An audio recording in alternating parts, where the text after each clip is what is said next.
On avait discuté avec des cadres de Syriza, oui, ils me disaient, mais qu'est-ce qu'on peut faire qui nous coûterait rien du tout et qui montrerait qu'on est de gauche? Je dirais une amnistie politique de tous les prisonniers politiques. Et ils m'ont dit, ils ont sauté comme ça, ils ont dit, mais l'OTAN n'acceptera jamais.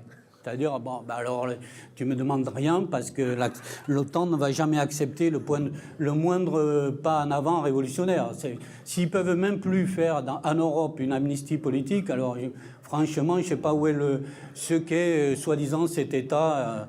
Mais il est évident qu'il y a aussi autre chose que de la lutte des classes. Il y a du postcolonialisme, il y a des conflits de genre, il y a cette question extraordinairement confuse, mais en même temps incontournable des stigmatisations raciales. Bon, tout ça recoupe la lutte des classes, mais rien de tout ça n'est purement et simplement réductible à la lutte des classes. Est-ce que vraiment l'émancipation va se jouer à se mettre d'accord sur ce qu'est la réalité aujourd'hui ?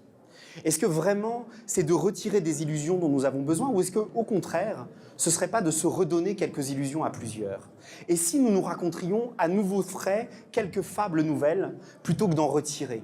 Qu'est-ce que c'est que ce désir absolument d'être authentique ou d'être au plus près de l'os du monde? Et si au contraire, ce dont on manquait, c'est de noms, c'est de fiction, c'est de corps, c'est de volume, c'est de son, c'est d'images? Est-ce qu'on n'a pas intérêt aujourd'hui à travailler par inflation, dans des périodes d'austérité, par exacerbation, beaucoup plus que par soustraction et retranchement?